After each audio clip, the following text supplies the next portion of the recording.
bienvenidas, bienvenidos, bienvenides a todos a esta primera edición del ciclo de conferencias de la Maestría en Filosofía Contemporánea Aplicada. Es un ciclo semestral, lo vamos a estar realizando cada semestre. Y bueno, digamos que este semestre está enfocado en filosofía contemporánea, trazando un arco intelectual que conecta las rupturas teóricas del último tercio del siglo XX con las urgencias del pensamiento actual. Por lo que no se trata solo de revisar la historia de las ideas, sino de interrogar nuestro presente a través de las lentes más lúcidas de las últimas décadas. Para eso, durante este ciclo, escucharemos a expertos académicos y académicas especialistas que diseccionarán las distintas obras clave de autoras y autores que han redefinido el panorama filosófico reciente. Entonces, en ese sentido, bueno, me presento, yo soy Ángela Ávila, soy la coordinadora de la Maestría en Filosofía Contemporánea Aplicada y en esta primera emisión del ciclo de conferencias semestral vamos a tener de invitado al doctor Germán Omar Amaya Velasco. Él nos honra con su presencia en esta ocasión y bueno, el doctor es profesor investigador adscrito al Departamento de Filosofía de la Universidad de Guadalajara. Él es doctor en Arte y Cultura por la Universidad de Guanajuato. Es egresado del doctorado en Estética por la Universidad París 10 Nanterre La Défense. También es miembro del Sistema Nacional de Investigadores, nivel 1. Es especialista en estética y teorías del arte contemporáneo, filosofía de la tecnología, cibercultura y poshumanismos. También ha sido autor de diversos textos, como Hackear el cuerpo, una virtualización de lo humano, en el 2023 salió, y el más reciente, de la tecnología digital del cuerpo, un diagnóstico de lo virtual, que se publicó justo el año pasado. Y bueno, él nos impartirá la conferencia Gilbert Simondon y la teoría de la transducción de la información. Germán, de verdad es un placer que estés con nosotros acompañándonos esta mañana. Y bueno, te escuchamos. Sí. No, Ángela, no, el placer también es mío, ¿eh? Muchas gracias por la invitación. Sí, sí, me siento muy, pues, halagado por la invitación y por la oportunidad también de compartir con tu comunidad, con la comunidad académica de Querétaro, pues estas reflexiones, ¿no? Y esta oportunidad de dialogar con ustedes un ratito, ¿no? Eh, Quiero comenzar hablando así brevemente de quién es Gilbert Simondon, ¿no? Un poco para contextualizar. Este es un filósofo francés del siglo pasado, del siglo XX, y que, bueno, me parece que esta condición geográfica, donde él nació en la ciudad de Saint-Étienne, y ahí trabajó muchos años. Saint-Étienne es una pequeña ciudad muy cercana a Lyon, como una hora de Lyon. Y bueno, digo, en contraste con esto, le tocó vivir justamente la época eh, de este monopolio intelectual que representaba París en el siglo XX, ¿no? De filósofos como Gilles Deleuze, Derrida, Foucault, etcétera, pues, ¿no? Entonces, bueno, esto me parece que sí fue muy determinante en la recepción de su obra, porque digo, porque a pesar de que es un gran autor, es un gran intelectual, no fue tan tan consultado, tan leído, tan referenciado en su momento. Fue más o menos como en el 2010 cuando una de sus hijas decidió reeditar un libro que se titula Del modo de existencia de los objetos técnicos. Y este libro fue hasta el 2010 cuando me parece que comenzó a ser leído más. Y curiosamente en la última década, pues es un filósofo cada vez más referenciado, cada vez más leído. Encuentro cada vez más estudiantes, intelectuales, grupos de investigación. También la editorial Cactus, esta editorial argentina, se ha encargado de hacer la traducción de casi toda su obra, ¿no? Entonces, pues tenemos un gran autor y la oportunidad de comenzar a trabajar con él. En mi caso, yo di con él por una investigación que estaba haciendo hace tiempo sobre estos temas de la virtualidad y las tecnologías, contemporáneas. Y comencé a trabajar principalmente todo su trabajo de la filosofía de la tecnología que tiene Sin embargo, es más o menos como a partir del verano pasado, donde decidí comenzar a trabajarlo de una forma más, pues más estructurada, no solo esta obra del modo de existencia de los sujetos técnicos, sino empezar a leerlo de una forma más organizada y empezar a entender su pensamiento con toda la complejidad que implica esto. Entonces fue así como, pues, esta oportunidad, la verdad es que sí me siento muy, muy, muy agradecido porque es la oportunidad para comenzar a compartirles este primer trabajo, esta primera reflexión, este primer análisis más sistemático de su pensamiento. Y le titulé así, Teoría de la Transducción de la Información. Este, y el objetivo, o sea, el propósito de la conferencia es como compartirles una revisión crítica, algunos planteamientos de este filósofo, con la idea de reconocer como su vigencia y el valor para estudiar en general la sociedad contemporánea y las investigaciones humanísticas en general, ¿no? O sea, ¿qué implicaciones tiene este autor? Que se va a dar cuenta que tiene varias. Bueno, yo he encontrado algunas aportaciones valiosas, ¿no? Y retomo este concepto de teoría de la transducción de la información como una guía, ¿no? O sea, una guía para el diálogo, ¿no? Y de cierto modo como un pretexto también que quiero emplear para compartir con ustedes como este primer estudio sistemático de este filósofo, ¿no? Entonces, voy a analizar el concepto de transducción, el concepto de información, ¿no? Como dos conceptos importantes. Y lo que voy a hacer es como poner en cuestión como un modelo tradicional de comunicación, que supone que la información es un proceso unidireccional de la forma sobre la materia, ¿no? Es decir, a ver, me explico, ¿no? Informar es una acción de transmisión, de trasladar de un lugar a otro un conjunto de datos, conocimientos o un estado de cosas. Y según este modelo tradicional, la información es la impresión de lo inteligible, de lo racional sobre lo material, como si se tratara de una condición ontológica de sumisión donde el mundo material recibe y acoge la forma que se le impone, ¿no? O que se le informa. Entonces, más o menos esta es la crítica que voy a intentar desarrollar, ¿no? Y a través de esta revisión conceptual, pues surge como una segunda, como objetivo de esta conferencia, que es como revisar algunas implicaciones teóricas de la transducción de la información para sostener una primera crítica a la tradición tecnocrática, ¿no? O sea, que de alguna forma ha justificado ciertos modos de fabricación de objetos, de explotación, de desigualdad social, de autoritarismos, ¿no? Entonces, más o menos esa es como la lógica, ¿no? Preparo un texto, se los voy a leer, comentar, ¿no? Y quiero comenzar diciendo pues que Gilbert Simondon tiene una vocación, bueno, a mi parecer tiene una vocación de claridad, es un filósofo muy, muy claro, pero el problema es que se adentra en una zona pues bien oscura del pensamiento occidental, que es concretamente el problema de la exeidad, ¿no? O sea, ¿qué es eso de la exeidad, no? O sea, esta pregunta ontológica sobre la cualidad del ser del individuo, ¿no? Es decir, ¿qué es aquello que hace que una cosa sea lo que es y no otra cosa, ¿no? Cualquier individuo que sea que es aquello que hace que Ángela sea Ángela o yo sea yo o cualquier objeto, mi gatito, bueno, sabe dónde anda mi gatito, pero ¿qué es lo que hace qué es lo que le otorga esa identidad? Esa es la pregunta por la exeidad. Una pregunta ontológica, clásica, planteada ya desde Platón, desde Aristóteles, ¿no? Entonces, una primera dificultad de su pensamiento es su enfoque multidisciplinar, ¿no? Es decir, ¿qué quiero decir con esto de la multidisciplinariedad? Por ejemplo, pienso en este filósofo que se llama Charles Peirce Snow, no Charles Sanders Peirce, ¿no? Que tiene un libro que se llama Del modo de existir, perdón, tiene un libro que se llama El problema de las dos culturas, y él habla de la cultura humanística y la cultura científica. Entonces, ambas, a lo largo de la historia de Occidente, se han acusado mutuamente de los peores defectos, ¿no? O sea, sin embargo, o sea, al final de cuentas, filósofos y científicos siempre han compartido como un mismo plano de composición, ¿no? O sea, porque habitan el mismo terreno de discusiones y conceptos, ¿no?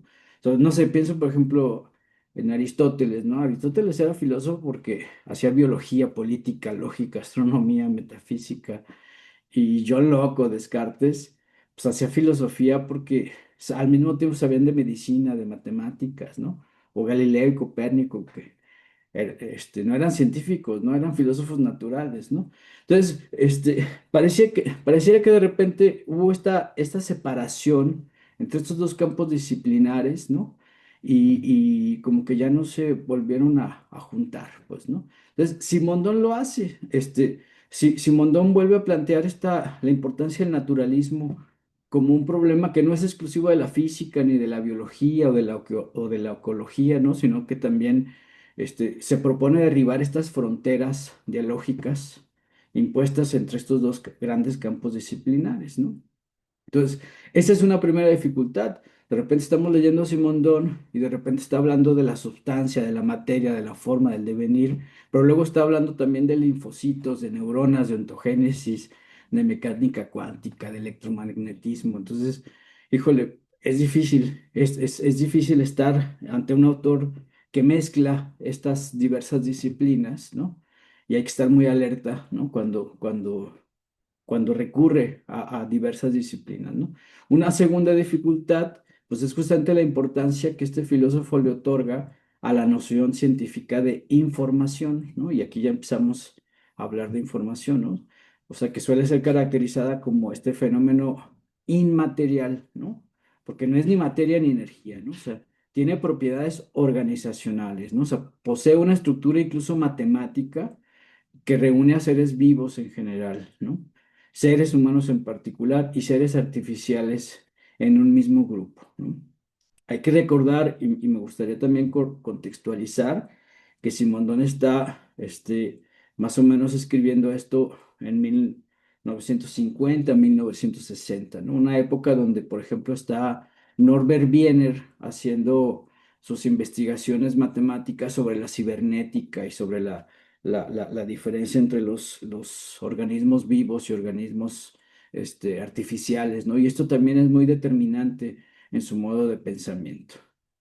Entonces, bueno, después de este breve contexto, Simondón reconoce la importancia del concepto de información como un término que va a ser fundamental en este itinerario de su esquema teórico, ¿no? Para explicar la dinámica de existencia de todo aquello que existe de un modo particular, ¿no?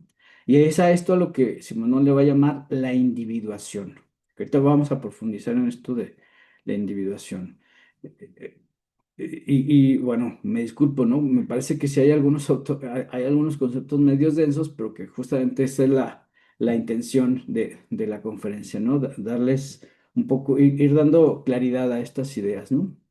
Y vamos a profundizar en el concepto de información y de individuación, pero primero tenemos que desembarazarnos de la noción clásica que está detrás de todo esto, que es el problema de la materia y la forma, ¿no? O sea, la famosa teoría hilemorfista que viene con la tradición aristotélica, ¿no? Entonces, la noción clásica de información se sostiene en la idea de materia como algo pasivo, y que formar, o mejor dicho, informar, es una operación que se da tanto en el plano de lo vivo como en el plano de lo artificial. Pero ahora revisemos con calma qué es esto del hilemorfismo aristotélico, ¿no? Este, el hilemorfismo está compuesto de las palabras griegas ile y morfé, ¿no? Forma y materia, ¿no? Y Aristóteles afirma que la materia es el sustrato del que está hecho todas las cosas. Y la forma es su estructura, ¿no? Es su esencia distintiva. Es aquello que lo hace ser lo que es, ¿no? Y aquí no, Aristóteles nos regala el ejemplo de una escultura, ¿no? Por ejemplo, el bloque de un mármol es la materia, ¿no? Es el material físico indeterminado, y tiene una potencia de convertirse en una estatua. Y la forma lograda, por ejemplo, no sé, pensemos en Hermes, ¿no? En una escultura de Hermes, ¿no? El diseño, la esencia que el escultor imprime de la potencia del mármol, esa es justamente la forma. Es esta forma, actualiza el mármol y hace que sea una escultura de Hermes, ¿no? Ahora bien, según Simondón, el problema con esta postura ilemorfista es que parte del principio de individuación como algo ya confeccionado antes o después de la individuación. ¿Qué quiero decir con esto? Que la teoría ilemorfista supone una unidad acabada y consumada ya de la idea de individuo, ¿no? Dicho de otro modo, el individuo no es una unidad ni una realidad definitiva, solo es realidad relativa, dice Simondón. Es una cierta fase del ser que supone antes que ella una realidad preindividual y que aún después de la individuación no existe completamente sola, ¿no? Por esta razón, hay una estudiante de Simondon que se llama Muriel Combes, que es una de las primeras estudiosas de su pensamiento, y la voy a citar, dice, el ser antes de toda individuación es un campo rico en potenciales que no pueden ser sino deviniendo, ¿no? El devenir, ¿no? La importancia del movimiento, es decir, individuándose, ¿no? Y eso es lo más rico, esto es más rico que una unidad acabada definitiva, ¿no? Y por eso la crítica que Simondón va a sostener sobre el individuo, ¿no? El individuo como algo ya acabado, ¿no? Como una unidad acabada. Por eso él prefiere hablar de individuación. Ahora, para poder hablar de teoría de la transducción de la información, hasta ahorita hemos tenido que retroceder a la teoría aristotélica de materia y forma, y ahora necesitamos detenernos en definir lo que Simonton entiende por individuación, ¿no? O sea, ya más o menos lo expliqué, ¿no? Si el individuo se refiere a una unidad, el estado acabado de una cosa, la individuación se entiende como esta fase inacabada, en proceso, un estado en movimiento de aquello que una cosa es, ¿no? La individuación es devenir, se manifiesta como una potencial, como un sistema potencial que encierra incluso incompatibilidades consigo mismo, ¿no? Es un conjunto de fuerzas en tensión, ¿no? Por eso a veces, no sé, pienso en cualquier nivel de pensamiento, podríamos pensar, por ejemplo, qué es un individuo o qué es una personalidad o qué es un ser, un individuo cualquiera que sea, no lo podemos definir a partir de algo acabado, ¿no? Siempre vive en un estado incluso de incompatibilidades consigo mismo, ¿no? Hay una cierta, incluso diría Simondón, una cierta incongruencia en las acciones individuales, ¿no? De un individuo, ¿no? ¿Por qué? Porque siempre hay fuerzas en tensión que están en conflicto, ¿no?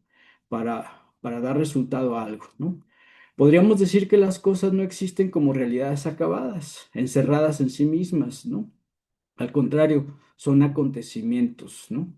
Y el resultado de lo que son aquí y ahora son solo una fase.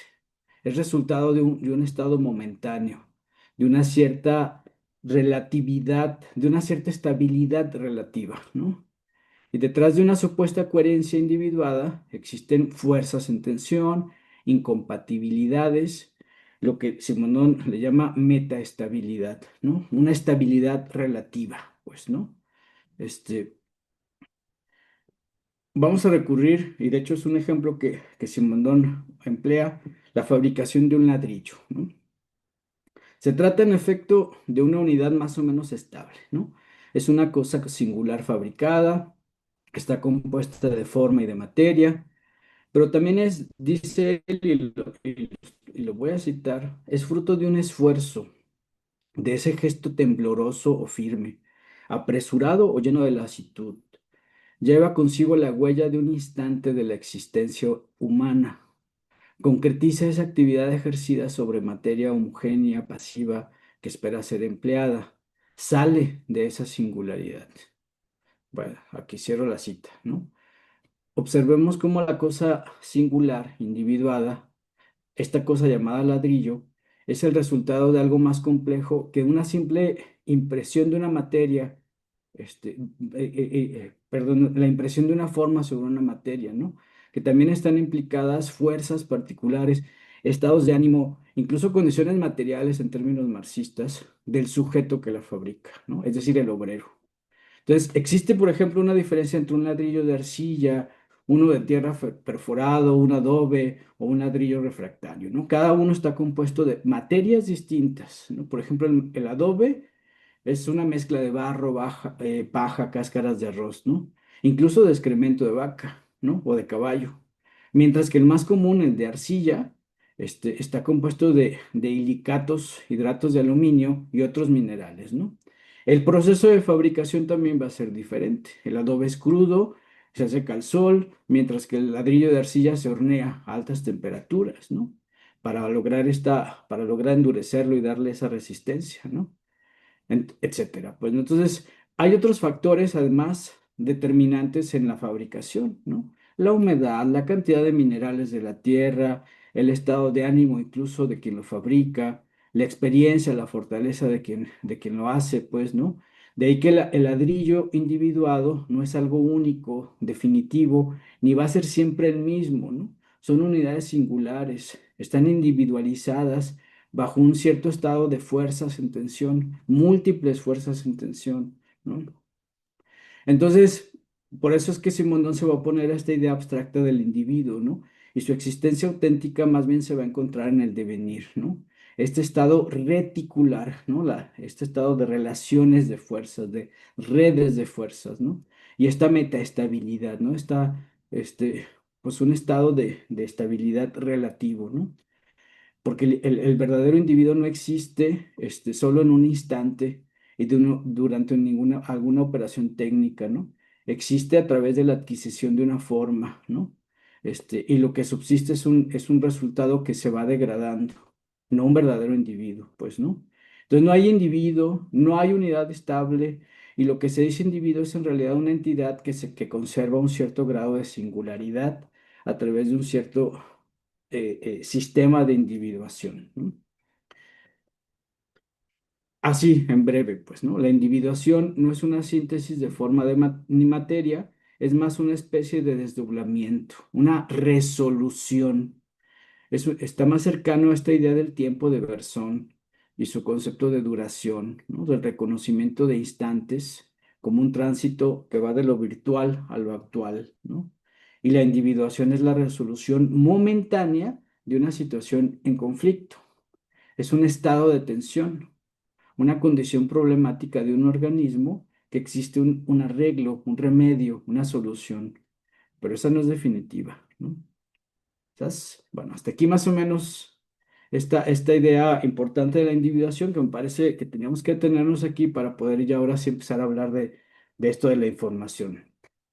Así, la materia es materia, dice Simondón, porque contiene una propiedad positiva que le permite ser modelada. Y la manipulación de la materia no ocurre arbitrariamente. Implica, o sea, es decir, no hay una arbitrariedad de la forma para manipular la materia, ¿no? Siempre implica reconocer una cierta plasticidad de la materia. Es decir, que la materia no es completamente pasiva. La materia también manifiesta su disposición y su capacidad a ser tratada, ¿no? Una cierta resistencia, ¿no? Y una cierta fuerza, ¿no? Para deformarla, ¿no? Y en esta perspectiva se aprecia una crítica a la idea de la materia como algo pasivo, ¿no? Como si se tratara de una masa indeterminada a la espera, ¿no? De la imposición de una forma, ¿no? De hecho, la única diferencia entre la capacidad de la materia y la forma reside en las fuerzas de la materia que provienen de una energía vehiculizada por ella misma, pues, ¿no? Volvamos al ejemplo del ladrillo. Un molde es el límite de la actualización de la materia llamada arcilla. El molde es el límite que le da la forma. Pero este no actúa desde afuera imponiendo una forma. De hecho, la forma es apenas el límite de la forma misma, ¿no? Y no la forma en sí misma, pues es el límite nada más. Y la arcilla, por su parte, es decir, la materia, al final del moldeado, antes de su cocción, es la masa en la cual todas las fuerzas de deformación encuentran todas partes, perdón, encuentran en todas partes fuerzas iguales para dar sentido a una especie de equilibrio relativo. Otra vez la metaestabilidad, ¿no? Así pues, la materia no es algo inerte, en estado pasivo, es un proceso puesto a disposición para adquirir una cierta actualización, ¿no? O sea, este concepto es bien interesante, ¿no? Cómo al final se actualizan las cosas nada más, ¿no? Y el molde traduce su existencia en el seno de la materia, haciéndola tender hacia una condición de equilibrio. Entonces, ambas, materia y forma, juegan un papel dinámico, ¿no? Para Simondon. Están en igualdad de condiciones, ¿no? En el instante en que ocurre la actualización, ¿no? O sea, en este caso el objeto llamado ladrillo, ¿no?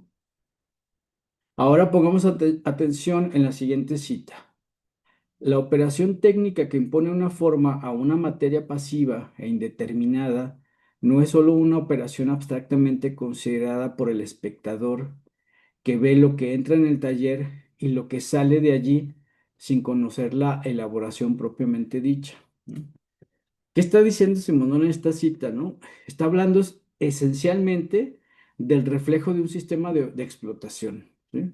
Donde el hombre que explota suele desconocer el proceso complejo y completo de la producción de un objeto, ¿no? Y entonces normalmente el hombre que explota teoriza sobre la materia indeterminada sin apenas verla, sin manipularla, sin prepararla, sin fabricarla, ¿no? Ese es el gran problema, pues, ¿no? De los sistemas de explotación, ¿no? Que los que explotan no conocen los procesos de fabricación, pero terminan teorizando sobre la materia y sobre la forma, y terminan imponiendo las reglas de fabricación, porque hay una incomunicación entre los dueños de la materia y los que fabrican la materia, pues, ¿no? Que ahorita vamos a profundizar en esto, ¿no? Y este atributo pasivo de la materia y activo de la forma responde entonces a las condiciones de transmisión de un orden social, ¿no? Frente a lo indeterminado de la materia, la forma es determinación, es racional y lógica, y da sentido también a una organización jerárquica de la polis entre ciudadanos y esclavos, ¿no? Estoy hablando de Grecia, ¿no? O a sistemas de producción modernas que justifican la condición reproductiva del obrero y la capacidad especulativa de quien se enriquece con la plusvalía de los objetos producidos, ¿no? Entonces, bueno, después de este análisis y ver cómo esto se liga pues, directamente con un sistema de explotación y de fabricación de objetos y un sistema tecnocrático, ¿no?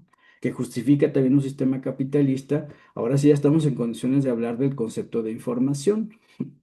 Simondón sostiene que la noción de forma debe ser reemplazada por la noción de información, de hecho, forma e información, ¿no? O sea, hay que reemplazar forma por información.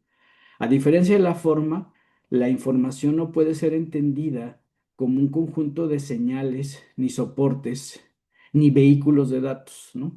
Como se suele pensar en las teorías tradicionales de comunicación que ven meramente la información como datos tecnológicos que se transmiten de un lugar a otro, ¿no? La información nunca está depositada en una forma que pueda estar dada, ¿no? En realidad es una tensión que ocurre entre dos realidades dispares, ¿no? Es la significación que surge cuando una operación de individuación descubre la dimensión según la cual dos reales dispares pueden devenir sistemas, ¿no? En otras palabras, la información es el comienzo de la individuación, ¿no? Es lo que exige la individuación, ¿no? O sea, porque nunca es algo dado, ¿no? Siempre supone una tensión de un sistema, ¿no? Porque siempre mantiene una cierta relación de fuerzas en conflicto, ¿sí? En este sentido, la información siempre está presente, es actual, pues es el sentido según el cual un sistema se individúa, ¿no? Voy a poner un ejemplo, porque probablemente esto está medio complejo, ¿va? Ahora pensemos ya no en el ladrillo, ahora pensemos en la fabricación de un pan, ¿no? O sea, la elaboración de la masa, del pan es determinante según el pan que deseamos obtener, ¿no? O sea, en el proceso de elaboración de objetos hay pues una intención, hay una finalidad que se expresa en una especie de operación racional que determina las acciones a realizar. Así, por ejemplo, no es lo mismo emplear levadura química o natural o de masa madre, ¿sí? que determina el tipo de masa que voy a fabricar y el tipo de objeto que estoy deseando obtener, ¿no? Y el tiempo de dedicación en el amasado también es determinante, ¿no? No es lo mismo someter la masa a un amasado mecánico a través de cualquier máquina o amasarlo con las manos, ¿no? Hay como procesos distintos, ¿no? Y el tipo de productos también va a ser determinante, la mano de obra, pero también va a ser determinante el clima o la altura del lugar. No es lo mismo fabricar un pan no sé, en la playa y que en ciertas alturas de ciertas ciudades, pues, ¿no? Y también va a determinar el horno, y también también se va a determinar el panadero, ¿no? Y hasta el sudor del panadero puede determinar esto, ¿no? Las condiciones laborales, todas estas fuerzas van a determinar el pan, ¿no? O sea, entonces, eso es lo que está hablando Simón, como la individuación, ¿no? ¿Y qué es la información en este sentido? Todo este conjunto de fuerzas en tensión que logran entrar en equilibrio para dar como resultado un objeto concreto, ¿no? Un pan concreto, ¿sí? En Guadalajara tenemos un pan famoso que se llama el virote, ¿no? Que es un pan duro, y que hasta te lastima el paladar para comerlo, ¿no? Pero que tiene una historia, ¿no? Hay una historia cultural, ¿no? Incluso la palabra virote viene de un personaje que viene de Francia que se llamaba Bigoteur, ¿no? Y que era quien hacía baguettes y entonces, pues ve con el Virotes, ¿no? Le terminaron diciendo, ¿no? Era su apodo, ¿no?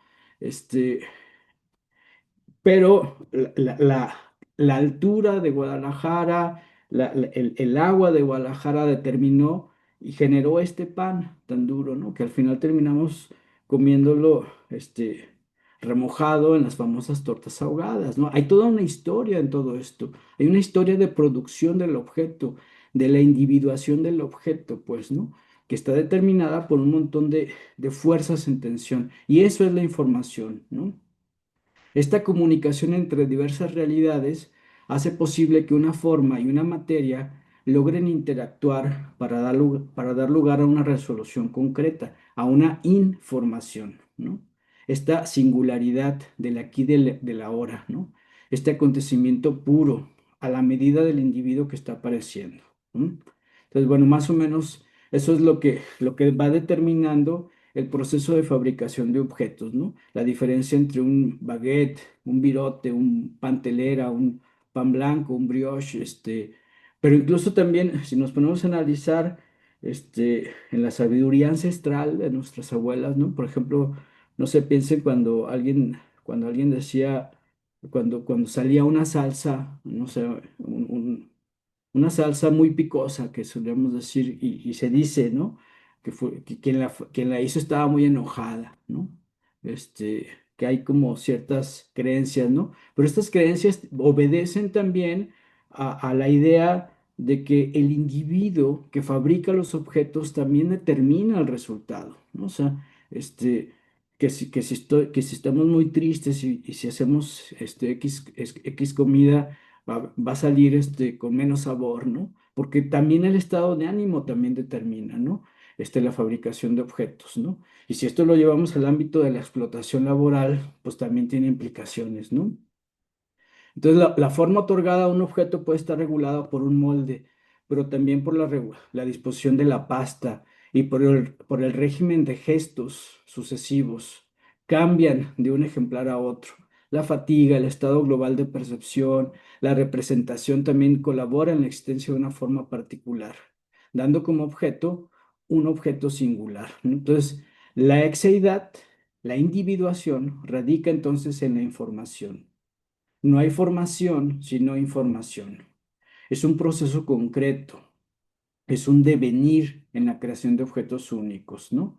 La materia está implicada también como un conjunto de fuerzas activas y decisivas en la confrontación de lo que existe. En cuanto a la transducción, ahora sí, ya que hablamos de información, ahora hablemos de transducción. Se trata de un proceso fundamental en biología. ¿no? Se refiere a un proceso de conversión de un tipo de señal o energía en otro. Es una operación física, biológica, mental, social, por la cual una actividad se propaga progresivamente, ¿no? Entonces, cómo va adquiriendo formas particulares, es decir, cómo se informa en individuaciones singulares a través de relaciones particulares, ¿no? En otras palabras, la transducción de la información es una modalidad reflexiva que busca reconocer los procesos complejos de transformación de lo real en individuaciones concretas. Expresa la individuación y permite pensarla, ¿no? Así podemos definir la transducción de la información. Y esta teoría de la transducción de la información tiene también implicaciones, por ejemplo, en el universo para entender los objetos artísticos, ¿no? O sea, ahora pasamos acá como al plano como de la estética, ¿no? Tanto el estudio de los procesos de fabricación de obras como de su contemplación, ¿no? Pongamos, por ejemplo, el caso del mármol de Carrara. No sé si conocen el mármol de Carrara, este, que es un mármol muy famoso que es extraído de los Alpes apuanos allá en el noreste de Italia, ¿no? Y que suele ser apreciado por esta blancura con tonos azulados y grisáceos, ¿no? Pero más allá del color que tiene, de la belleza del color que tiene, es una piedra natural que posee una cierta capacidad para ser moldeada y una cierta facilidad para tallarla, ¿no? Y permite detalles mínimos al momento de pulirlos para lograr texturas, etcétera. De ahí que de un solo bloque es posible formar cuerpos, o más bien, siguiendo ya el concepto de Simondon, informar cuerpos enteros con estilos hiperrealistas, ¿no? Con efectos de velo, por ejemplo, ¿no? Entonces, Miguel Ángel solía esculpir con este mármol de Carrara, ¿no? Y el mismo artista italiano cuenta cómo, de hecho hay una historia ahí que cuenta cómo descubrió un bloque de mármol que estaba abandonado ahí en el departamento de obras de la Catedral de Florencia, y después de un tiempo de estarlo contemplando, pues decide, tallarlo y esculpirlo hasta convertirlo en el famoso, en el gigante, en el David, ¿no? Y de hecho hay una pequeña cita que dice, y vi el ángel de mármol y tallé hasta que lo puse en libertad, ¿no? Dice, ¿no? Porque el trabajo con una materia implica un diálogo con el objeto, ¿sí? Porque implica descubrir sus capacidades, su disposición, sus posibilidades para adquirir determinada forma, ¿no? Entonces, no es una imposición de una forma sobre una materia, ¿no? Es un descubrimiento, es un acoplamiento, es un diálogo, ¿no? Hay una especie de erotismo, pues, en el sentido, griego de la palabra, pues, ¿no? Un conocimiento profundo del material a tratar, de la disposición de espacios y tiempos, de las capacidades del sujeto para tratar la materia, de las herramientas disponibles y todos los factores están en juego, ¿no? Entonces, y por ejemplo, no sé, en el trazo de un pincel, pues es necesario reconocer la superficie del lienzo, la cantidad y el tipo de filamentos que componen un pincel, el tipo de pinturas empleadas, etcétera, ¿no? Entonces, cada obra en particular implica reconocer el tiempo y el material y las técnicas empleadas para la adquisición de una forma concreta. No sé, la impresión de una fotografía analógica y las técnicas de revelado, o el uso de cera encáustica en la pintura, ¿no? Esta cera de abeja con pigmentos permite generar texturas, profundidades, brillos para lograr efectos y un lenguaje particular en una obra, ¿no? Incluso en la literatura o en la poesía existen modos particulares para la construcción de sentidos, ¿no? Porque los procesos de fabricación de objetos están implicados con el reconocimiento y el diálogo con la materia que se trabaja. No se logran las mismas líneas, trazos y texturas con un lápiz 2H o HB o 9B, ¿no? Y existen también diferentes tipos de papel que permiten composiciones distintas. Así pues, la contemplación de un objeto artístico implica también reconocer relaciones, procesos transductivos de información que ocurren entre las materias que están en juego y la individuación obtenida, ¿sí? Bueno, Entonces, estamos hablando como de diversos procesos de fabricación de objetos. Pero también es necesario preguntarse sobre la fabricación masificada, ¿no? Mecanizada, sobre los objetos hechos en serie, ¿no? Donde parece no haber ninguna manufactura humana, o al menos su intervención es menor. Pero prevalece una idea ilemorfista que parece determinar los procesos de producción. Y dice Simondón, y lo voy a citar, cuando aquel que piensa no es aquel que trabaja, no hay en realidad en su pensamiento más que una única forma para todos los objetos de la misma colección. La forma es genérica, no lógica ni físicamente, sino socialmente. Una sola orden es dada para todos los ladrillos de un mismo tipo, y no es entonces una orden en la que puede diferenciar los ladrillos efectivamente moldeados luego de la fabricación en tanto individuos distintos. Entonces, el ser humano que da órdenes, pero que no las cumple, y solo controla el resultado del objeto fabricado, tiende a encontrar en la materia un principio de individuación, porque es valorada como un recurso que ofrece una cierta cantidad de objetos individuados. Y esto se debe a que no experimenta el surgimiento de una forma nueva, porque no experimenta el objeto. Este, y por otra parte, el humano que ejecuta el trabajo, es decir, el obrero, no ve en la materia un principio de individuación, porque es una materia ya preparada, puesta por alguien más para su individuación y no le pertenece, ¿no? Esto le llama este, mm, Marx la enajenación, ¿no? Ujú. Ahora, y que podemos desde aquí también explicar digo, un montón de procesos laborales de nuestra sociedad contemporánea, ¿no? Donde incluso en las universidades, donde quienes dan las órdenes, quienes administran las universidades son las que deciden el horario, el tiempo que debemos invertir impartiendo la materia, ¿no? Sin entender realmente lo que implica todo este proceso de fabricación de conocimiento, de pensamiento, de ideas, de diálogo con estudiantes, etcétera. Pues, ¿no? Entonces hay una decisión, ¿no? Bueno, hasta aquí he intentado explicar la teoría de la transducción de la información, entendida como una modalidad de pensamiento que se distancia de la teoría ilemorfista y sus implicaciones para la configuración de un sistema social, económico, político, que da sentido a una jerarquía de individuos y justifica los sistemas de explotación contemporáneos. Lo que resta, voy a dedicarle una reflexión breve sobre algunas implicaciones de la noción de individuación y de información para el estudio de los objetos digitales, ¿no? Para las tecnologías digitales contemporáneas, ¿no? Solemos asociar lo digital con una idea de inmaterialidad y con conceptos como virtualidad, nube, distancia, ¿no? Pero ¿cómo surge este vínculo, ¿no? ¿Cómo relacionamos lo digital con lo material, con lo inmaterial? Nicolás Negroponte, ¿no? Este intelectual que creó la revista Wired Magazine, que escribió también un libro que se llama Ser Digital y habla de la digitalización como un fenómeno de transformación del mundo de los átomos al mundo de códigos binarios, unos y ceros, ¿no? Este fenómeno de virtualización de procesos comunicativos y en general de las relaciones humanas son un rasgo distintivo de lo digital, donde el flujo de información y el contacto humano parece ocurrir en espacios desterritorializados, ¿no? Ahorita mismo nosotros estamos comunicándonos en esta desterritorialización, ¿va?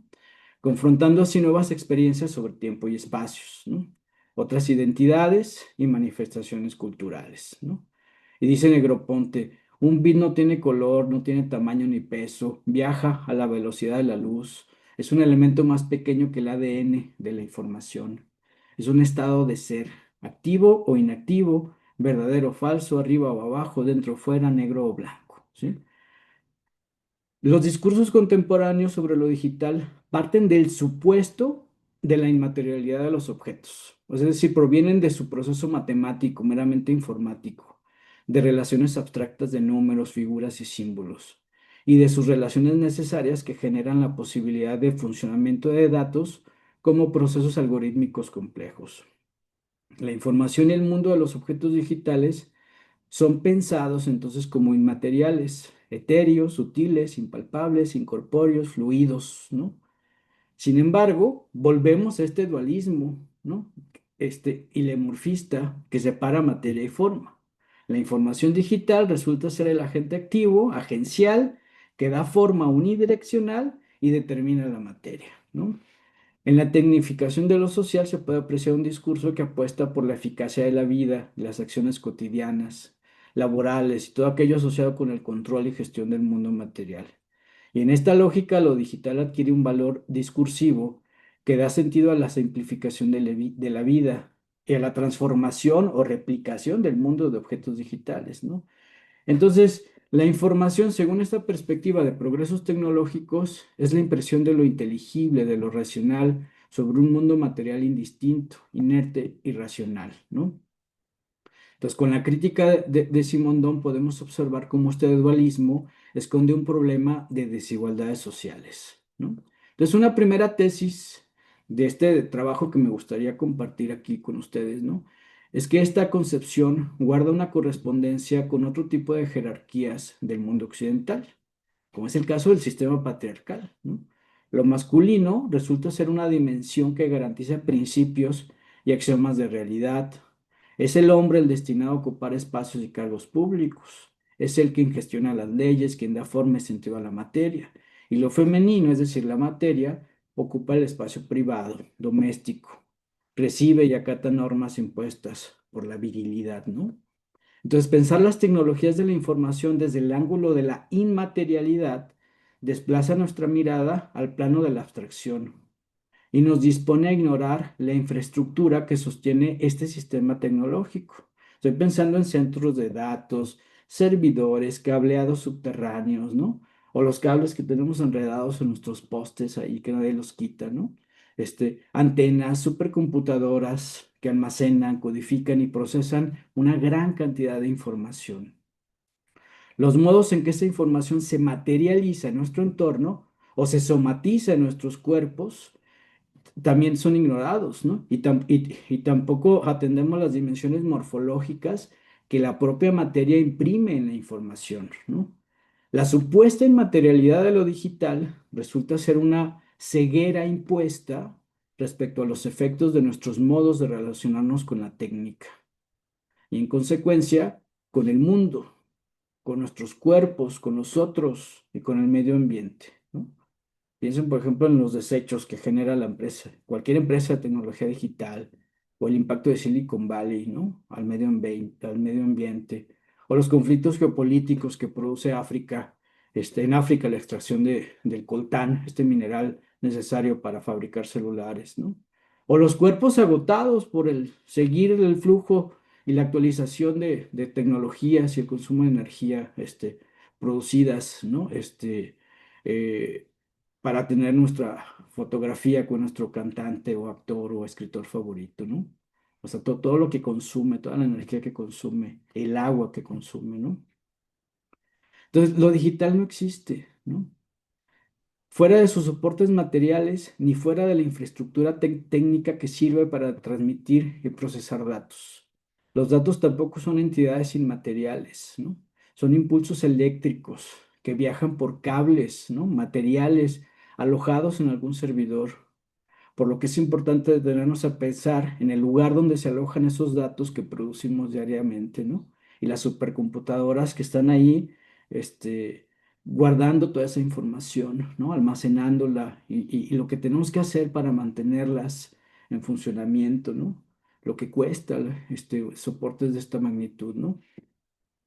Desde Simondón podemos sostener que la información no es en absoluto algo inmaterial y que tampoco es un proceso unidireccional. Es un proceso de transducción de datos que viajan entre un emisor y un receptor y ambos son afectados, ¿no? Modificados por los respectivos soportes que los atraviesan y que también la información no es inmaterial y lo digital tampoco. Depende de los soportes en los que se alojan, de los dispositivos que los hacen posibles, visibles. Ahí se construyen y ahí se implican entre sí, ¿no? Entonces, la teoría de la información, ya casi termino, ¿eh? nos permite sostener la idea de lo real como un devenir, como un movimiento, como un proceso problemático que reclama siempre una solución. Y lo digital, cuando pensamos lo digital, lo podemos repensar desde su materialidad, ¿no? En el sentido que no existe fuera de sus soportes materiales, ¿no? Y de estos últimos, que no son simples receptores pasivos de información, también tienen un rol activo, propagan comunicación en los formatos que les son propios, ¿no? Pensemos, no sé, por ejemplo, en la fibra óptica como un material capaz de transmitir datos a la velocidad de la luz, ¿no? Y este a su vez genera un patrón de aceleración en los cuerpos y en todo el mundo que le rodea, ¿no? Como es el caso del frenético ritmo de compra e intercambio de mercancías a nivel internacional, ¿no? Basta mirar el cielo y reconocer cómo el cableado forma parte ya de nuestros paisajes urbanos, ¿no? Como nidos enredados en cada esquina, ¿no?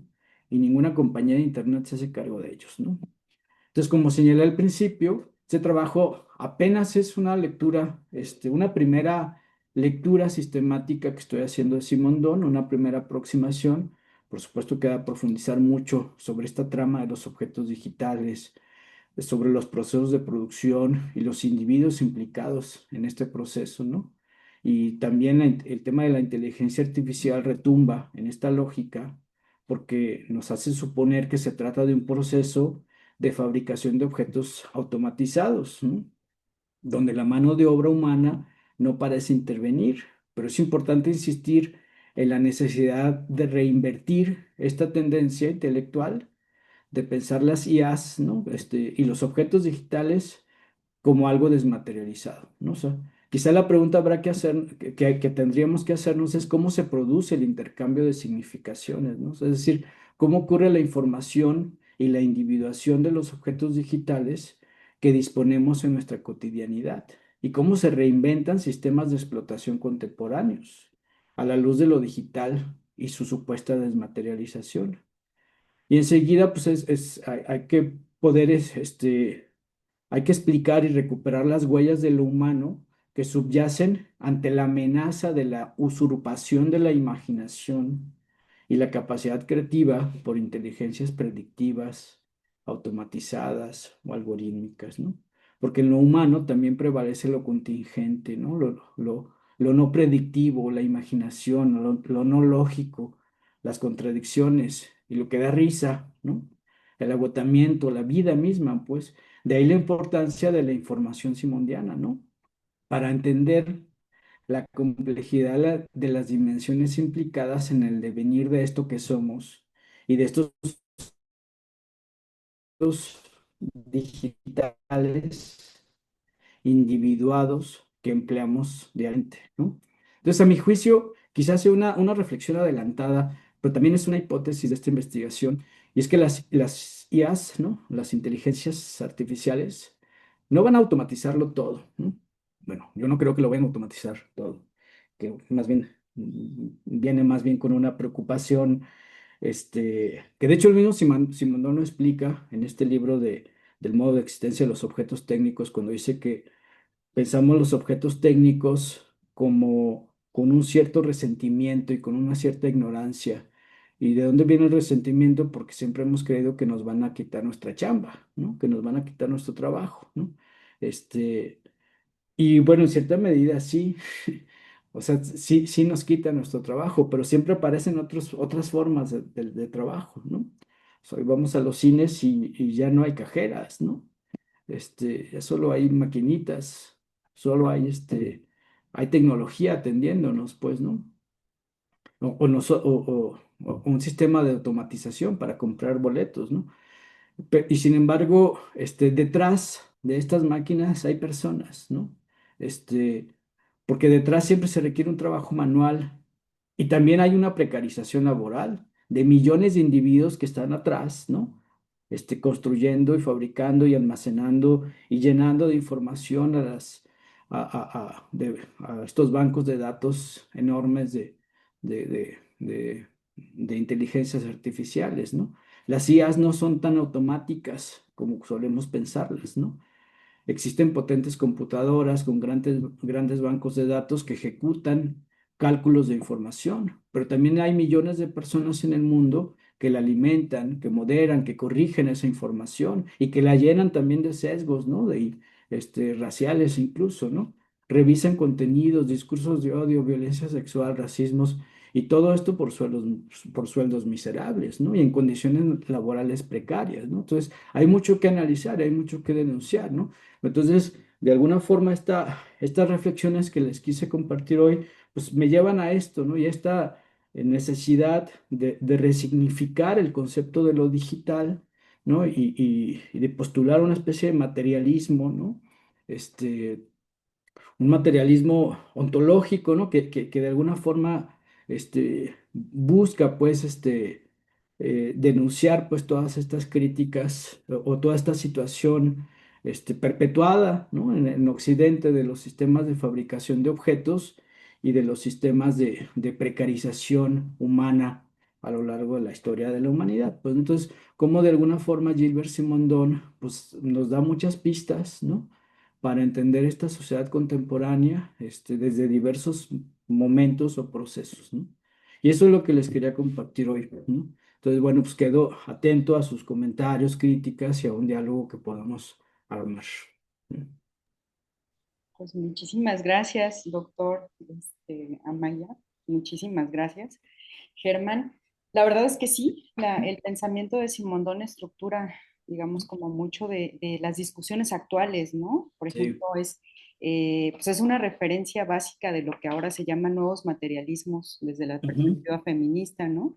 sí, Entonces, las concomitancias que puede tener con Barat, por ejemplo, con Karen con verdad, Barat, ¿no? Ajá. sí, También con Bennett, ¿no? Con Jane ujú, Bennett, y bueno, como las distintas proponentes de lo que ahora, pues este regreso al materialismo, ¿no? sí, Y aún en lo digital, como bien lo mencionas. Pero bueno, digo, a mí me explotó la cabeza. ya, Entonces, sí, hay un montón de cosas con las que me encantaría relacionarlo y preguntarte, ujú, ¿no? Pero sí, voy a primero ser juiciosa y dejar que los ah, estudiantes de la maestría participen, aquellos que quieran hacer algún comentario, que tengan alguna duda, sobre todo los que están trabajando o quieren trabajar a Simondón en sus proyectos de tesis, pues los incitaría a que aprovecharan el espacio, ya que tenemos a Germán, que amablemente pues puede respondernos las dudas, ¿no? Entonces, a ver, levanten la sí, mano quien quiera participar y también voy a estar al pendiente de si alguien en las redes sociales, en Facebook, tiene alguna pregunta. Entonces, tenemos primero a Ricardo y después a Fernanda. Gracias. Voy a bajar mi mano para... no sé por qué, doctor, pero me dieron ganas de llorar cuando le estaba escuchando. O sea, yo no conozco mucho de Simondón, conocí el concepto de individuación, ujú, y por el que le quiero preguntar ahorita, que es otro de sus términos, bueno, de sus conceptos más famosos, que es el de tecnoestética. Ahorita sí, formulo mi pregunta. Pero yo creo que fue esto, como para mí, pues es que yo como que en algún momento me encontré con Deleuze, estudiando un poquito como pues sí, esta ontología deleuziana, me di cuenta de que recogía los conceptos por lo menos más importantes de Simondón y ya fue que un poquito sí, llegué a Simondón, pero la verdad es que no lo conozco mucho y ahorita escuchándole, o sea, este tipo de cosas ontológicas lo que hacen es que te cambian la perspectiva de la realidad. O sea, la filosofía, cuando, no sé, cualquiera de sus acepciones, creo que lo que hacen es eso, o sea, te cambian la vida un poco en ese sentido, ¿no? Y ahorita que mencionaba esta relación erótica con la materialidad, así es, o sea, cuando yo que estudié artes plásticas, creo que gran parte de la seducción de hacer plástica es eso, es como, es esa sensualidad con la materia, que te metes, que tocas, bueno, en fin, ya me estoy poniendo como medio romántico. no, La, está la bien, no, pregunta, no, sí, sí, la pregunta, doctor, es... respecto al tema de la tecnoestética, que es un ujú, ujú, concepto de Simondón, Me gustaría entenderlo un poquito más a cabalidad ahora que profundizó, por ejemplo, en el concepto de individuación, Sí. que es pues esta parte, es como, no sé si es correcta la forma en que la voy a nombrar, pero es como un recorte histórico, puntual, situado de un proceso en el que también se involucran muchas fuerzas, ¿no? Al final es eso, es como un recorte puntual, ¿no? Que siempre Sí. está en movimiento. Y de hecho en los sistemas abiertos y demás, a veces solemos equiparar ese recorte, que puede ser de siglos, o sea, puede durar mucha esa supuesta estabilidad del objeto, y muchas veces le nombramos esencia o le nombramos sustancia, y en realidad pues es un proceso, ¿no? Siempre está en dinamismo. Y con el tema de la tecnoestética, eh, esta relación de la persona con la materia, pues Ujú, es un constante devenir, y creo que es importante esta parte porque hoy en día, y acelerado por las tecnologías digitales, vivimos pues en una sociedad opticocentrista, no sé cómo decirlo, en el sí. que la estética casi se entiende exclusivamente como el placer que otorgan los sentidos, sobre todo visuales, ¿no? Ujú, Está sí. incluso jerarquizado desde los griegos, lo visual y lo auditivo es como Sí. lo más chido, ¿no? Sí. Pero la tecnoestética, esta cosa de la práctica, de meter el cuerpo, de interactuar, de negociar con la materia, me parece algo como bien importante porque incluso no sé, ahora se habla de las aesthetics o como sí, como corrientes estéticas en Internet, pero que no se viven igual a como se Sí. vivían pre-Internet. Pero como que mi duda, o más bien mi hipótesis es por qué no hay una tecnoestética. O sea, antes, si Sí. tú querías ser punk, pues tenías que no solo vestirte como punk, sino salir a los conciertos, asumir cierta forma de pensamiento, dialogar, hablar como, eh, tener prácticas, ¿no? Si querías ser skater, pues no bastaba con vestirte como skater, sino que tenías que aprender a andar en patineta, tenías que pegarte, o sea, había una Sí. involucración así técnica, ¿no? O sea, tengo que aprender, tengo que moldear, tengo que darle forma a mi cuerpo a aquello que busco, ¿no? Ujú, Pero ujú. bueno, ya no me extiendo. Solo quería, si un poquito podemos desgranar el concepto. Bueno, primero mencionarlo, ponerlo en la, sí, en la presentación tecnoestética y Sí. más o menos cómo entenderlo. Sí, sí, no, muchas gracias por tu comentario y tu pregunta, que es bien acertada. Finalmente, detrás de todo esto también se esconde el concepto de, pero no se esconde, está supuesto el concepto de tecnoestética, que es un concepto que vale mucho la pena analizarlo y explorarlo, y ojalá tengamos oportunidad en otro momento, de hacer una reflexión al respecto, mucho más detallada, ¿no? O sea, incluso tengo el propósito, de escribir algo al respecto, ¿no? Sobre este concepto de tecnoestética, porque al final de cuentas, todo esto tiene que ver, y tendríamos que un poco retroceder hasta la misma noción de tecné griega, pues, ¿no? ¿Por qué? Porque este concepto de tecné griega, pues justamente se refiere, y de hecho es curioso cómo algunos autores traductores del pensamiento griego lo trabajaron como arte, ¿no? Pero ¿qué significa tecne? Es la capacidad de transformar la materialidad de la realidad, ¿no? O sea, la capacidad de transformarla a través de un oficio concreto, pues, ¿no? Es un oficio de un individuo que transforma y que manipula la realidad, ¿no? Entonces, de alguna forma, desde aquí viene una reflexión que Gilbert Simondon va a querer plantear sobre este proceso de la fabricación de fuerzas y lo que está en juego, perdón, de la fabricación de objetos y lo que está en juego en estos procesos de fuerzas cuando fabricamos objetos, ¿no? Esta relación del individuo, de la persona con la materia, ¿no? Que eso va a ser bien, bien importante, pues, esta noción de tecnoestética, ¿no? Esta relación entre cuerpo y materia. Y por supuesto, hay que desarrollar, digo, otro concepto que es bien importante desarrollar es el concepto de tecnología en Simondón, ¿no? Y que más que de tecnología, él habla de objetos técnicos, ¿no? ¿Qué es un objeto técnico, ¿no? Al final de cuentas, en el fondo es una racionalidad, ¿no? Es como mm, un conjunto de inteligencias que forman parte de un momento, de una época, a través de las cuales fabricamos objetos, ¿no? Y cada época tiene sus modos de fabricación de objetos, ¿no? Más o menos eficientes, ¿sí? Y entonces a partir de este modo de fabricar objetos, también van a determinar la forma en que construimos también objetos de arte, ¿no? También están determinados por una tecnología, también están determinados por una racionalidad, vaya, pues, ¿no? Y esto también nos permite entender por qué de repente en una sociedad tenemos la posibilidad de contemplar ciertos objetos como objetos artísticos y porque, por ejemplo, no sé, una obra de Gabriel Orozco, pues no tendría ningún sentido hace 200 años, pues, ¿no? En cambio, hoy la podemos contemplar como un objeto artístico. ¿Qué lo determina? ¿Qué lo hace, contemplarlo como objeto artístico, ¿no? La tecnoestética de alguna forma tiene que ver con estos procesos de fabricación, con este eros, ¿no? Esta relación erótica que tenemos y que mantenemos y que nos permite resignificar mucho y reentender también lo que es un objeto artístico, ¿no?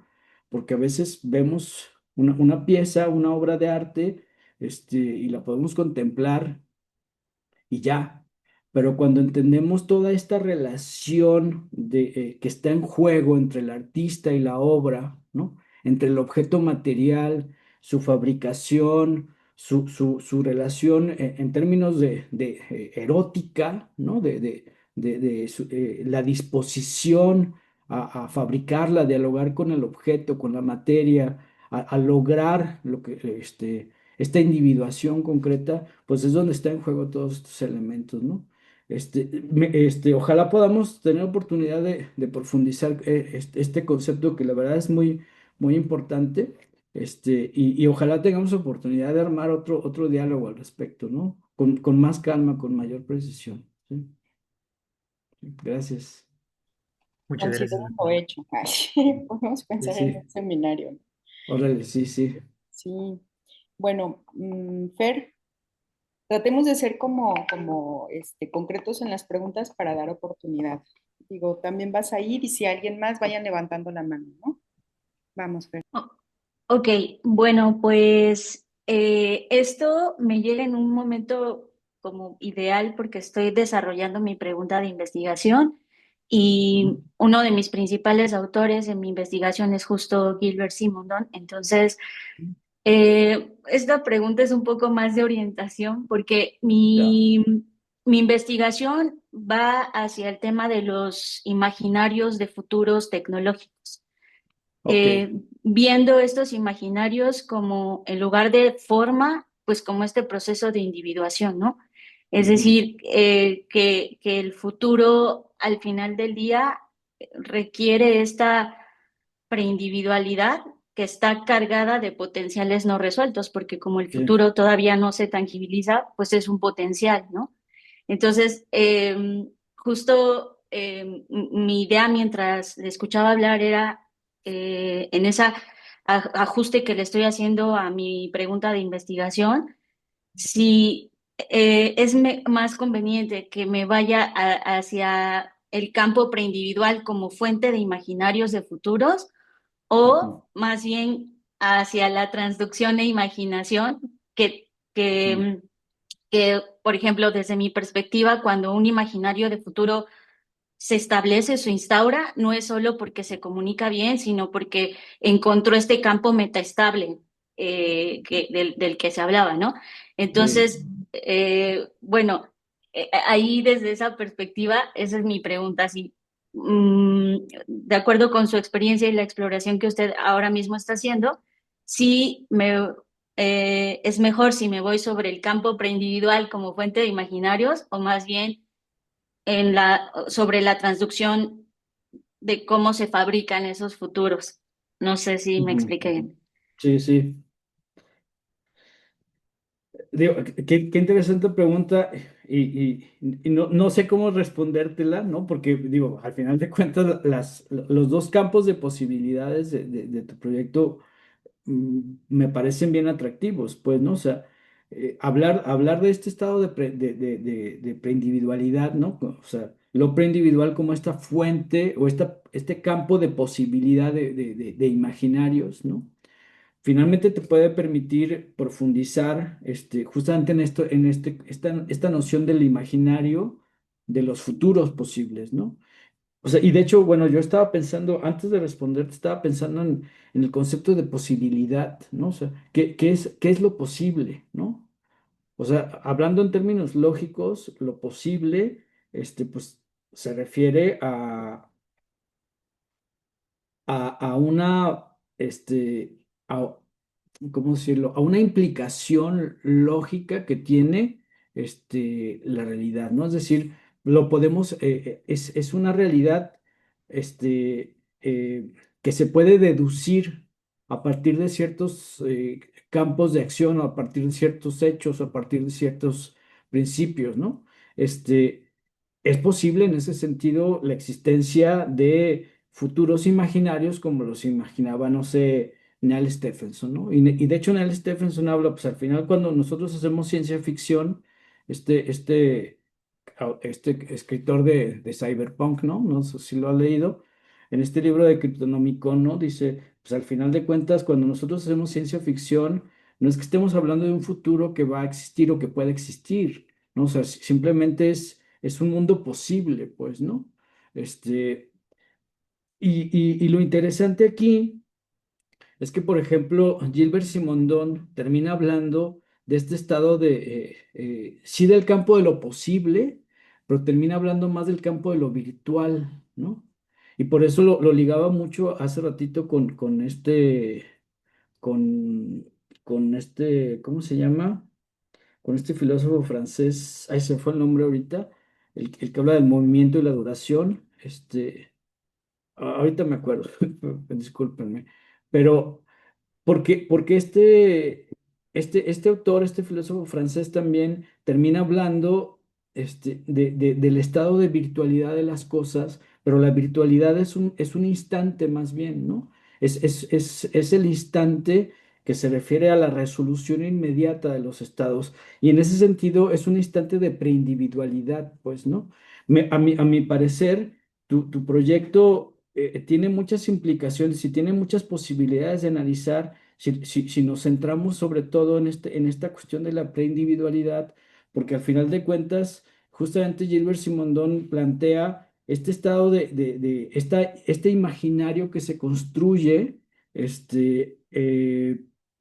eh, a partir de la forma en que tenemos o en que construimos o de los prejuicios que tenemos sobre los objetos técnicos, ¿no? Entonces, esto tendría muchas implicaciones y muchas posibilidades. Yo pensaría, digo, de entrada a mí me parece bien interesante, este, pero sería bien interesante y si te interesa en algún momento también compartirme tu proyecto, lo podríamos discutir y analizar a partir de estas dos variables, pues, ¿no? Porque también la transducción tiene posibilidades de análisis, pues, ¿no? Entonces, yo quisiera sugerirte que si en algún momento te interesa, me busques y lo discutamos ya en persona, y lo dialogamos, pues, con más calma. ¿Sí? Pues, Gracias. sí. Sí, porque creo que ahí también o sea, habría como que ver qué es lo que estás Sí. buscando, ¿no, Fer? Exacto, O sí. sea, porque, bueno, ustedes son los expertos en Simondón, pero a mí me parece que si te vas a la preindividuación o a la Ujú, preindividualidad, entonces lo que vas a tener es algo así como las condiciones iniciales del sistema, ¿no? ujú, ujú. Hacia dónde, qué es lo que podría, el campo de posibilidades que podrían actualizarse después, ¿no? Sí. Pero eso no te va a llevar a la Y, actualización. y- Luego la información, como decía Germán, ¿no? O sea, cuáles son todas esas variables o esos agentes, esos fuerzas agenciales que de alguna manera van a ujú, estar como coordenando, ordenando, modificando, instanciando, como todas estas posibilidades que teníamos en el campo preindividual, ¿no? Y luego cómo se ujú, ujú. instancia a través de la transducción. Entonces, como que son, pues depende de qué quieras hacer. Así que sí, mejor pónganse en contacto. Ay, sí. Sí, sí, porque al final de cuentas, esta noción, que de hecho la planteas desde el principio, esta noción de imaginario, ¿no? que es bien interesante y que la podemos ligar también se puede ligar bastante bien con Simondón y esta noción de la individualidad, de la preindividualidad, pues, ¿no? Sí, no, yo creo que sí es interesante, o sea, me gustaría leerte y ya discutirlo en algún momento, sí, sí, sin ningún problema. Muchas gracias, Germán, muchas gracias, Fer. No, al Bueno, le contrario, vamos a gracias. ceder el micrófono a Said. Sí, gracias, doctora. ¿Qué tal, doctor? Bueno, yo quería comentar que mientras explicaba cómo, con el ejemplo del pan, ¿no? Cómo las Sí, cosas se determinan, a mí me vino a la mente esta noción de que las cosas son determinaciones, determinadas, determinantes. Y quisiera saber, o la pregunta es, si usted ve esta manera de concebirlo que encaje en la explicación ujú, que da, ¿no? Este Simondón de la ujú, individuación, que es un proceso que todo el tiempo está haciendo, ¿no? También me recordaba esta parte de que las cosas solo son, o hablando específicamente de las cosas que tienen vida, son hasta que mueren. O sea, una vez ujú, que mueren, son, porque sí, sin, antes de morir están siendo. Esas son las cosas que a mí me trajo a la mente, pero mi sí. interés es saber su opinión sobre esto de las determinaciones determinadas determinantes. Sí, no, me gusta mucho, no lo había pensado así, pero, o sea, definitivamente, ¿no? O sea, Simón no está hablando de ciclos vivos, ¿no? De estados vivos de la materia, ¿no? Y de la forma, ¿no? Y al final de cuentas se está postulando justamente una crítica, o sea, este, contra la idea de una idea abstracta de un individuo, de una unidad, como si se tratara de algo acabado, ¿no? Entonces, efectivamente, esto que Simondón le llama la metaestabilidad, ¿no? Esta estabilidad relativa o esta estabilidad que se logra momentáneamente cuando se logra algo, ¿no? Un producto, un objeto, un pan, ¿no? Pues efectivamente son cosas que están en proceso de determinación, ¿no? Pero también están determinados, ¿no? ¿Por qué? Porque lo que logró es una determinación inmediata, pues, ¿no? Y son determinantes, ¿no? Pero determinantes momentáneamente, ¿no? ¿Por qué? Porque ese mismo objeto se modifica, pues, ¿no? Porque hay cierta incongruencia, ¿no? Porque hay cierta inconsistencia al final de cuentas porque forma parte del ciclo vivo, pues, ¿no?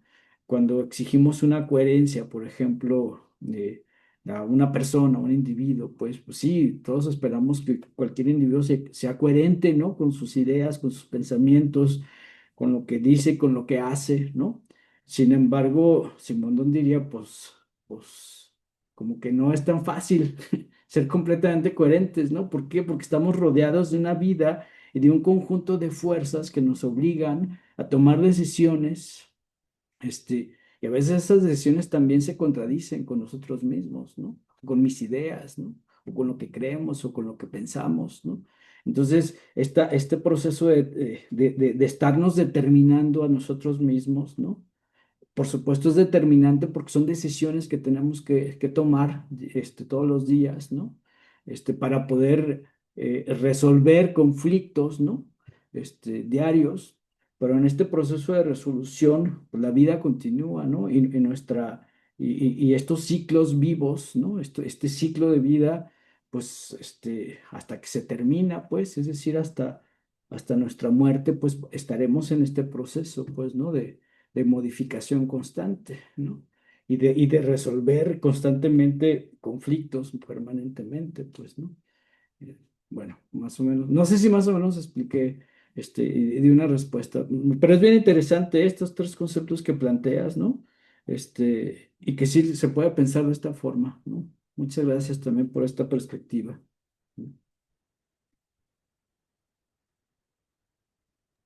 Gracias, Germán. Hay algunos comentarios Sí, también bueno, que sí, el filósofo francés es Bergson, ¿no? Nos Bergson, perdón, sí, Bergson. las Sí, personas. se me fue. Sí, sí, y a mí también, Bergson. pero Sí, sí, nos lo sí, pusieron en el chat y sí, y también acá en Facebook. sí. Bueno, te leo el comentario y por ahí van a salir algunas preguntas, creo, porque había alguien Ujú. interesado preguntar. Entonces, pónganlo en los comentarios de la conferencia, yo los leo y se los hago llegar al doctor, ¿no? Sí. Dice C.C.L. Hernández, muy interesante y refrescante la reflexión de Simondón sobre la existencia de los objetos técnicos para la filosofía y la estética. Pienso que desde las disciplinas industriales, la relación con las máquinas, herramientas y productos no han sido completamente comprendida por la academia, como bien lo señalaba, pues para ella solo son medios de reproducción y explotación, mientras que para el técnico, el industrial y el obrero, esos objetos en muchos casos trascienden la mera utilidad industrial y capital. Mi pregunta es, en el ámbito del arte conceptual, donde la primacía de la idea parece relegar a un segundo plano la materia y la técnica, ¿ha contribuido esta perspectiva a la devaluación de otros objetos y prácticas artísticas más tradicionales? Y dar Ujú. las gracias por la plática.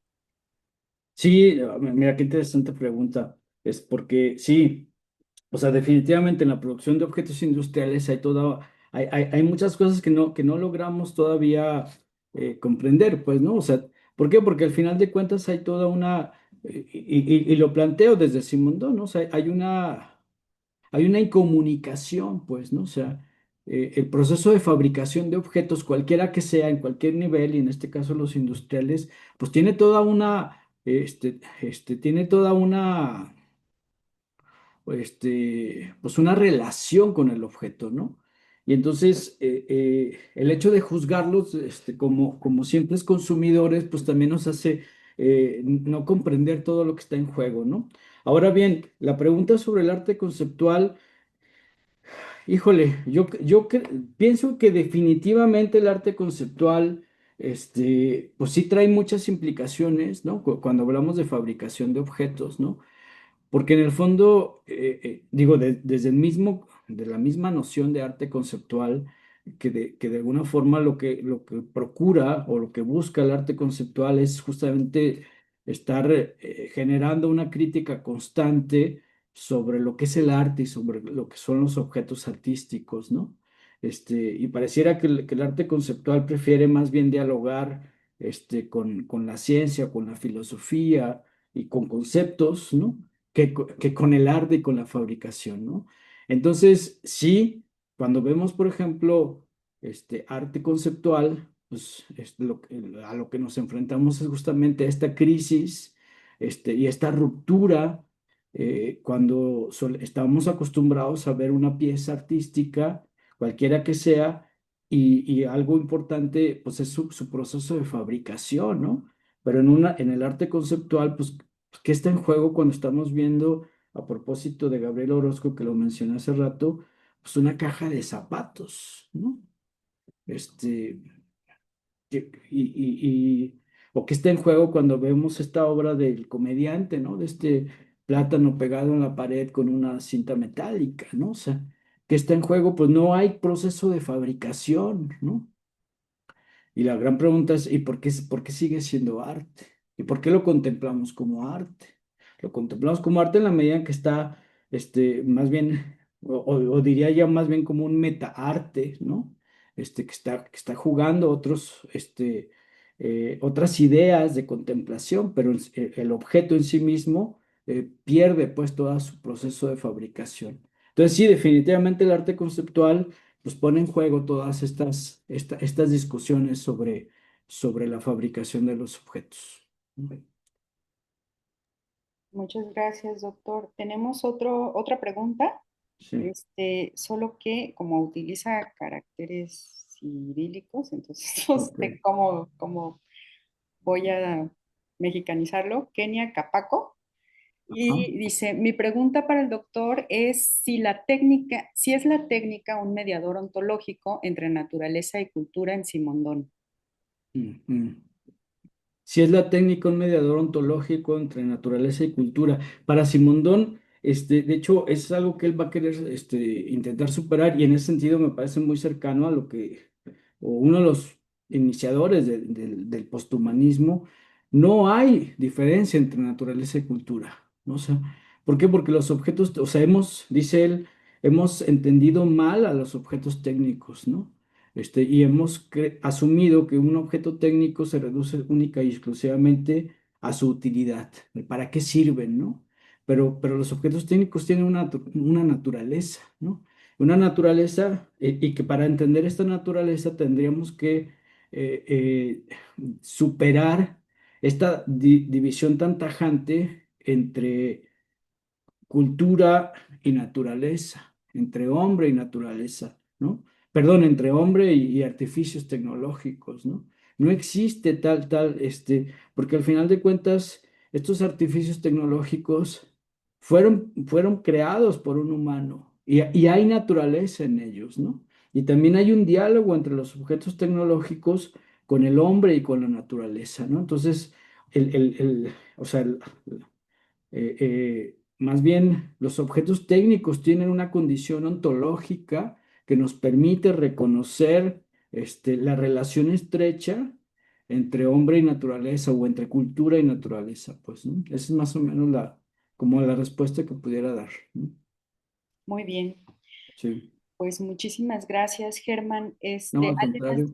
tiene comentarios o preguntas? Si no, de todas maneras, obviamente les puedo hacer llegar el correo del doctor Sí, para que se pongan en contacto con él. Esa es la idea de estos espacios, con las distintas conferencias que vamos a estar teniendo, crear un espacio de reflexión en este momento, pero también abrir la puerta para que pueda darse pues sí, futuras colaboraciones y también sí, que pueda crearse comunidad reflexiva, ¿no? exacto, sí, sí, sí, Entonces, yo creo que estás súper dispuesto, ¿verdad, Germán? por supuesto que sí. No, Gracias. muchas gracias. No, de verdad, muchas gracias, Ángela, por esta posibilidad y este diálogo ahí con la comunidad académica de Querétaro, porque me quedo muy contento pues de la posibilidad de armar estos diálogos y me quedo yo también con este, no sé, con esta inquietud y este interés de trabajar esta noción de tecnoestética, a ver si luego hacemos algo más. ¿Sí? Sí, por supuesto que sí. Ujú. Que este sea el inicio de muchas Sí, colaboraciones, ¿no?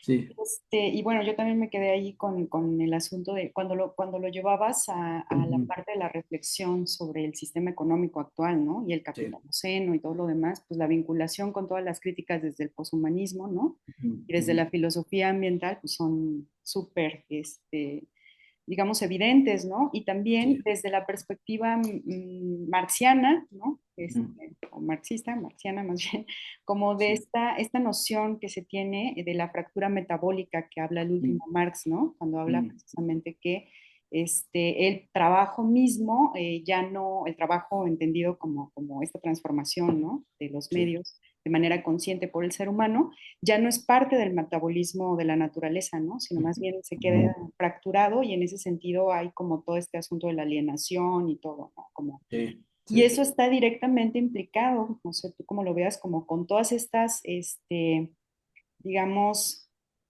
eh, pues con toda la información, ¿no? ujú, Que hace posible que tengamos en este momento una realidad en la que estamos completamente desvinculados de lo natural, sí, ¿no? O sea, sí, por ejemplo, lo que decías, ¿no? Lo técnico no es parte de la naturaleza. ujú, ujú, Nosotros no somos parte de la naturaleza. Es como si siguiéramos arrastrando esta ontología muy propia de la postura judeocristiana, ¿no? sí, Como los sí, seres. Entonces, creo que las connotaciones que puede tener esto en términos políticos, en términos ecológicos, en términos ambientales, pero también en términos epistemológicos, en términos ontológicos, son enormes, ¿no? Y sí, pues te agradezco muchísimo que nos traigas a este autor a la sí, mesa a propósito, dado la hora ya de comer, sí, para que podamos tener casi casi un banquete, ¿no? Filosófico al respecto. Entonces, pues agradezco muchísimo tu disponibilidad también. También te agradezco que temas tan complejos de repente, ¿no? Y ujú, nociones tan complejas los hayas puesto en palabras tan claras, tan ujú, sencillas, gracias. eso pues hay que reconocértelo porque no es sencillo, ¿no? Pues Sí, muchas sí, sí, gracias, Germán, de no, al verdad. contrario. Y bueno, pues agradecemos a quienes nos vieron por Facebook, compartan también y síganos, ¿no? En las posteriores conferencias que tendremos. Agradecemos mucho otra vez al doctor Germán, a todos los que están presentes y bueno, los esperamos en la próxima conferencia que va a ser el 13 de febrero. También, Germán, si quieres, ¿no? Yo le entro, sí. Ahí, Gracias. entrarle. La Sí. conferencia va a ser ahora sobre geopolítica y filosofía. Mm, Entonces va a ser como una reflexión actual y qué tiene que decirnos acerca de la geopolítica actual, la filosofía, ¿no? Que pareciera estar muy ajena y la va a dar el maestro Alejandro Fuerte. Bien, de acuerdo. Después vamos a tener el 27 de febrero, tenemos la siguiente conferencia, y esa vamos a trasladarnos, digamos, a otro ámbito de la reflexión y vamos a hablar sobre filosofía náhuatl. La va a dar el doctor Osiris Sinue González, él está en el colegio, perdón, en la Universidad Nicolaita de San Sí. Miguel de Hidalgo, en Morelia. Y bueno, también pues te invitamos, Germán, y por aquí Va, estaremos pendientes también para hacer la colaboración sobre este asunto del seminario, ¿no? de acuerdo. Sí, sí, perfecto. Va, pues un abrazote, gracias a todos los Gracias. presentes y seguiremos con el ciclo.